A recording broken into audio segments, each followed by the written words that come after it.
Pessimism, the deadly disease of always looking on the bad side, the problem side, the difficult side, checking all the reasons why it can't be done. The poor pessimist leads an ugly life. To the pessimist, the glass is always half empty. To the optimist, the glass is half full. Why would the same measure affect people two different ways? Answer: it all depends on how you look at it. Our lives are mostly affected by the way we think things are, not the way they are. The way we think they are affects us most. He doesn't try to figure out what's right. He tries to figure out what's wrong. He doesn't look for virtue. He looks for faults. And when he finds them, he's delighted. How ugly. Young people always have a reason to be upset and cynical about the current state of affairs, and it's that way forever. And it's easier just to accept that, because there's also a positive element, and the positive element is, well, you've been granted something rather than nothing, and maybe you haven't been granted pure hell, because especially in a culture like ours where many things actually function quite well, so there's room for gratitude there. Even if it's a broken machine, it's not one that's completely devastated, and it's not absolutely hell-bent at every second on your misery and destruction. And it easily could be, because many societies are like that. And so the fact that we happen to live in one that isn't corrupt beyond imagining is something to be eternally grateful for. And the affirmation for this principle is, I am deeply thankful for all that I've received, and I enjoy giving to others in the spirit of love and service. This is a very important part, not only of being able to show up in your life what it is that is the fulfillment of your heart's desire, but it is also a beautiful way to begin living your life every day. There's an old saying that says, if you're not generous when it's hard, you will not be generous when it's easy. The healthiest of all human emotions is gratitude.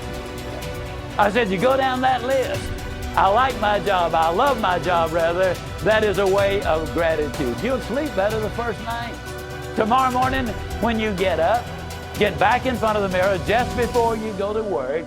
Get back in front of the mirror and repeat the process again with excitement and enthusiasm. I love my job because, and take the list with you. Because the reality is, you see, you will have started to change from a fault finder to a good finder. Every achievement in the world was first initiated as a creative idea. First the idea, then faith in it, then the means of implementing the idea. That is the way success proceeds. Here is the idea. What is your present trouble? Your trouble is that you lack everything, don't you? You lack money, you lack subscribers, you lack equipment, you lack courage. And why do you suppose you lack everything? Why, simply because you're only thinking about what you lack. You are constantly thinking lack thoughts, and you have thereby created a condition of lack.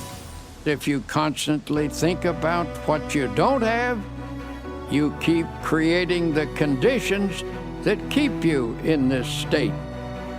By emphasizing only what you lack, you frustrated the creative forces that can get this project really rolling.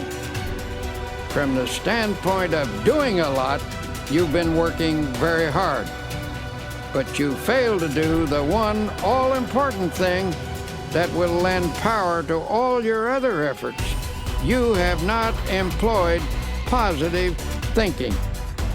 To correct the situation, to reverse the mental process, and begin to think, instead of lack, to think prosperity, achievement, and success. Don't hold on to the mental pictures of difficulties and failures. Lift your mind above them and visualize instead powers and achievements.